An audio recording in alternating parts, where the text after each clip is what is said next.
The sun beat down relentlessly over the dusty plains of the American Southwest.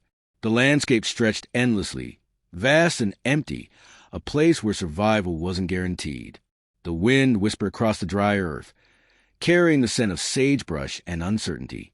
Hank Dusty Callahan was a cowboy by necessity, not by choice. At 34, he had seen his fair share of rough trails and harder men, but none as cruel as the situation he now found himself in.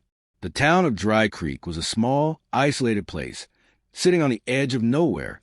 It was a place where men with darker pasts could disappear and not be missed. But Dusty wasn't looking to disappear. He was looking for a way out, a way to survive without the constant shadow of regret chasing his every step.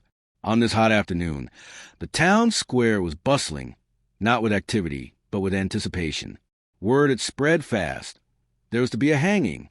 Dusty stood outside the saloon, his hat pulled low over his eyes, watching as the town's residents gathered, murmuring amongst themselves.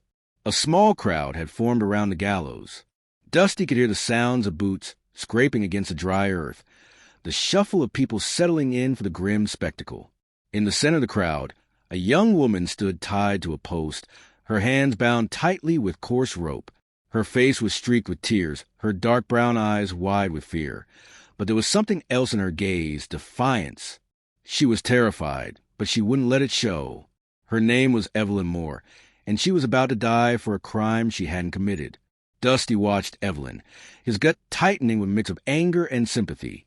He hadn't known her long, but he'd heard the rumors. She had come to town under guise of a traveler, just like any other. But in a town like Dry Creek, there were no strangers.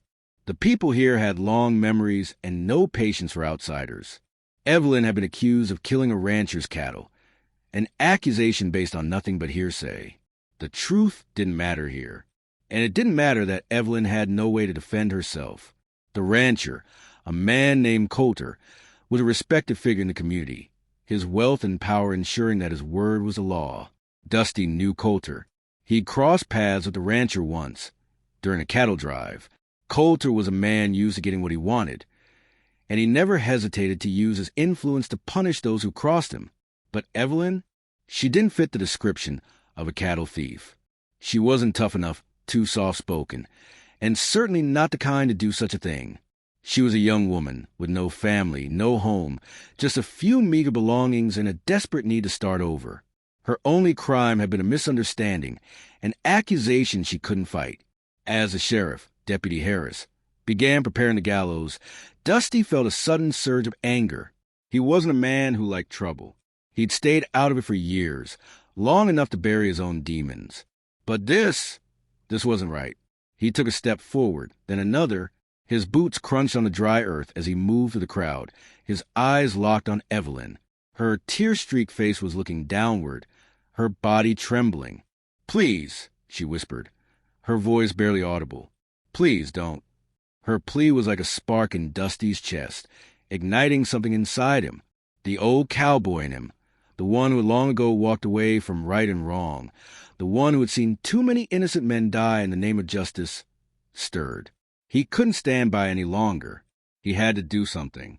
Dusty pushed through the crowd, ignoring the curious and hostile stares of townsfolk. He reached the base of the gallows just as Deputy Harris was preparing to pull the lever. "Stop!" Dusty's voice rang out, harsh and commanding. The crowd fell silent. All eyes turned toward Dusty as he approached the platform, his hand on his holstered revolver. Deputy Harris, startled, paused, his hand frozen in midair. "What's going on here, Dusty?" the sheriff called out, his voice laced with suspicion. "This is no business of yours." Dusty didn't respond right away. He looked at Evelyn, still tied to the post, her gaze filled with a mixture of relief and fear. He could see it in her eyes, the glimmer of hope.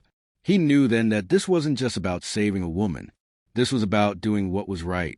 "Let her go," Dusty said, his voice calm but filled with an unspoken threat. "She didn't do anything wrong." The crowd murmured, a mix of confusion and growing tension filling the air. Dusty stood his ground, his hand still on his revolver, but he made no move to draw it. He didn't need to. Sheriff Coulter stepped forward, his eyes narrowing. "I think you're mistaken, Dusty. The girl is guilty." We have proof. Proof? Dusty scoffed. The only proof here is your need to make an example out of her. You want to keep the town in line, don't you, Sheriff? Sheriff Coulter's eyes flashed with fury, but Dusty didn't back down. I know what you've done, Coulter. I know about the cattle and the money you've been stealing from the ranchers in the valley. You've been using your power to cover your tracks, but not anymore. Dusty's voice was steady now. His eyes locked onto Coulter's with a level of certainty that only a man who had seen true corruption could possess. For a moment, Coulter's face darkened with rage. You're making a mistake, Dusty. Get out of my way. I'm not going anywhere, Dusty said calmly, reaching into his coat pocket and pulling out a small, crumpled piece of paper. I've got proof of my own, Coulter. Proof of your crimes. And I'm going to make sure the right people see it. The crowd gasped. Dusty knew the stakes were high now. If Coulter made a move, Dusty would have no choice but to act. But Coulter didn't move. Instead, he looked over at the men standing behind him, two of his most trusted ranch hands, and nodded. The two men stepped forward, one of them reaching for his rifle. The other followed closely behind, hand on his holster. Dusty took a step back, positioning himself so that he was between the two men and Evelyn. His hand was now firmly gripping the revolver in his holster. He wasn't about to let anyone hurt her. I don't want to fight you, Dusty said quietly, his voice unwavering. But I will. Just then, the sound of hooves reached their ears. Dusty's heart skipped a beat as he turned to see a rider coming fast across the open plain. It was a familiar face. Tommy, the young ranch hand from McAllister Ranch. Tommy pulled his horse to a stop, his face flushed with exertion. Dusty, he called out breathlessly. You're going to want to see this. Dusty raised an eyebrow. What's going on, Tommy? Tommy glanced nervously at the crowd, then at Coulter, before he spoke in a low voice. There's been a robbery out at the McAllister Ranch. They got into the safe, took everything. Dusty's stomach twisted. McAllister was an honest man. Who? Tommy hesitated. The same ones who've been causing trouble around here. I don't know all the details yet, but I thought you should know. Dusty's eyes narrowed. He turned back to Coulter, who was now sweating, his hands trembling. You're not fooling anyone, Coulter, Dusty said, his voice low and dangerous. You've been robbing the ranchers, causing chaos so you can profit off their land. And now you've taken it too far. The crowd murmured, many of them starting to see the truth for what it was. Coulter's grip on power was slipping. You're done, Dusty said, and you'll never hurt anyone again. Before Coulter could respond, Dusty's gun was out and pointed at the ground. He fired a warning shot, sending a spray of dirt and rocks into the air. Let her go, Dusty said again, his voice cold. Now, the air felt thick, heavy with the tension of the moment. As Dusty stood resolute, his revolver still aimed toward the ground. His eyes locked onto Coulter's, unwavering, while the crowd behind him whispered, the murmurs rising like an approaching storm. The sheriff's men, all tough-looking and battle-worn, hesitated, caught between loyalty to their boss and the growing uncertainty about what they had just witnessed. They hadn't seen Dusty like this before. His calm was unnerving. Coulter, on the other hand, was sweating now, beads of perspiration trickling down his forehead as his hand twitched near his belt buckle, where a worn-out pistol rested in its holster. The tall rancher was no stranger to gunfights, but Dusty's calm defiance and the sudden shift in power were like nothing he had anticipated. His mouth worked for a moment before he finally spoke, his voice tight with fury and fear. You think you can come in here and turn this town upside down, Dusty? Coulter growled, his voice low and threatening. This town owes me its existence. I built this place, and you're just a wanderer passing through. You don't know the first thing about this town. About me. Dusty took a steadying breath, not flinching. What I know, Coulter, is that you're running a racket, and you've got your hands so deep in the pockets of these people, they don't even know it. He nodded toward the crowd, many of whom were watching the exchange with wide eyes. But today that changes. The other ranch hands took one step forward, and Dusty's fingers flexed around his revolver, a silent warning that they'd better think twice. He didn't want this to turn into violence, but he wasn't about to back down. Not when it came to justice.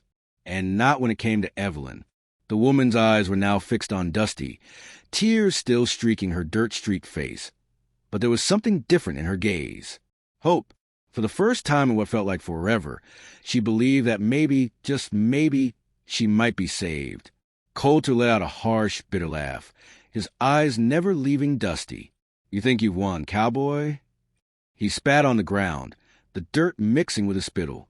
You've got no evidence. Nothing that'll stand in front of a judge. And I've got all the power in this town. The law is mine.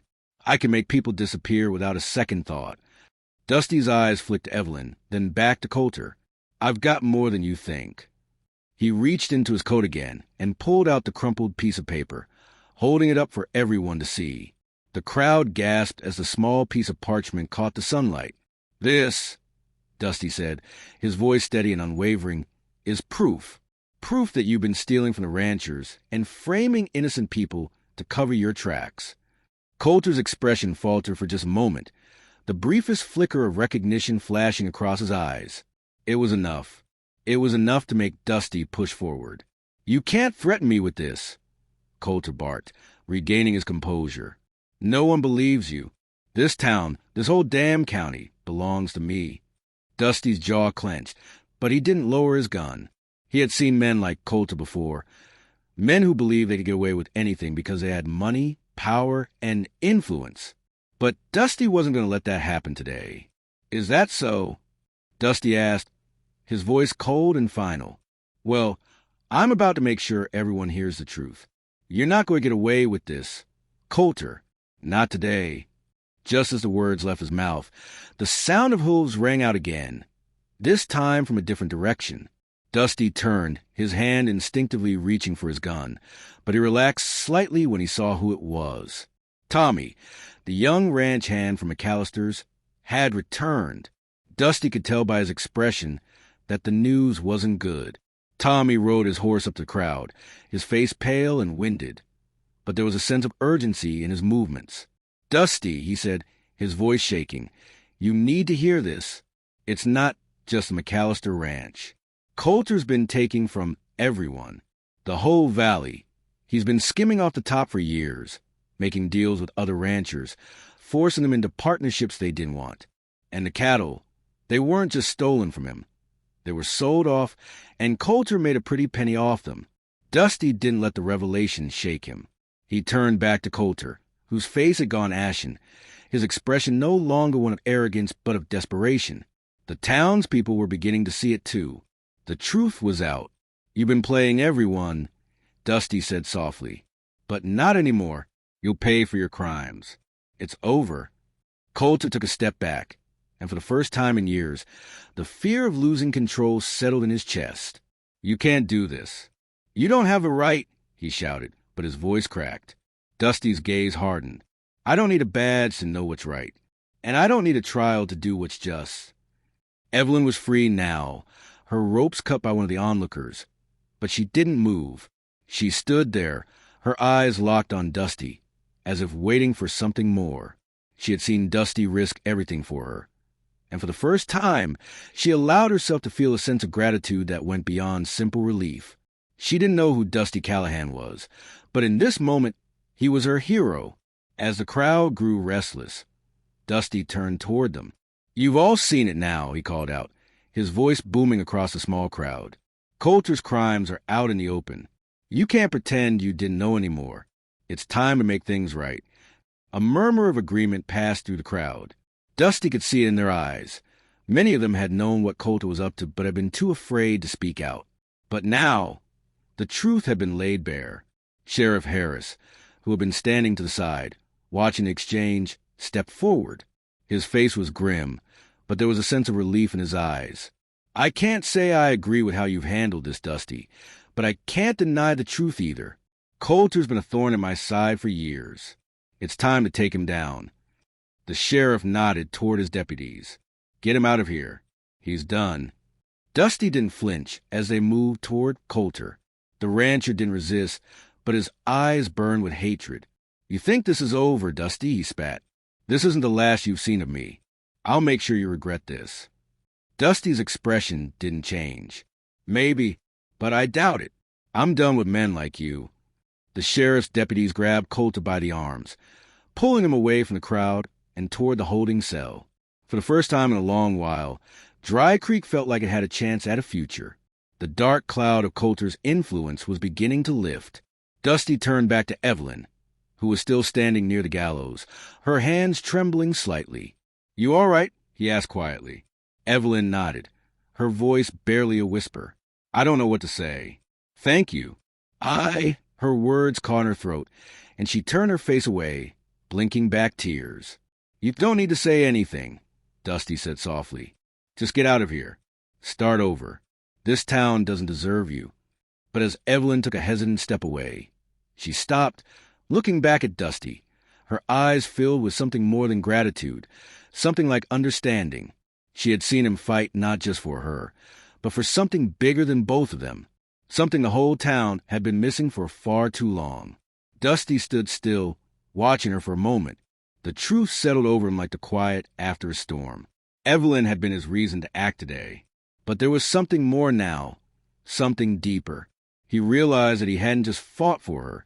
He had fought for Dry Creek, the town that had ignored its own injustices for so long, the town that had let fear and corruption thrive.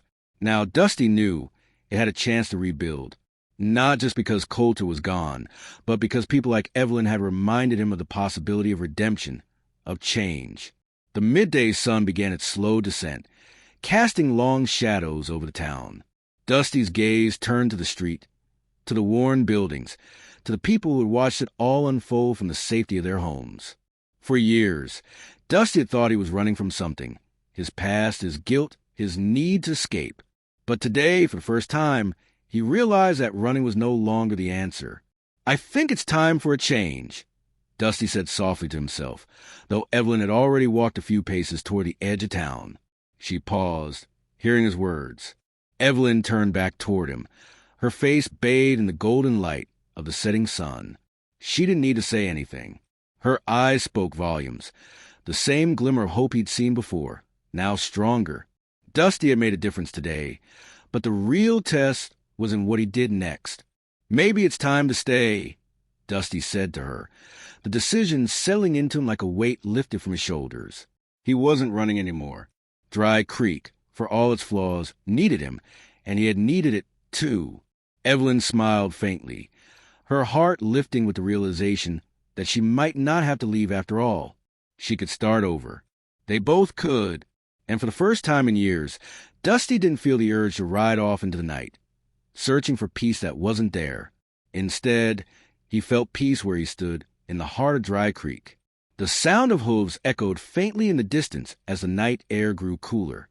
Dusty watched Evelyn walk away, and for the first time in a long time, he knew he wasn't just staying for her. He was staying for himself, for the town, and for the chance to build something better. And so, as Dry Creek began to heal Dusty Callahan, the cowboy who had once thought he was beyond redemption, stood still for the first time in years, not as a fugitive from his past, but as a man ready to build a future.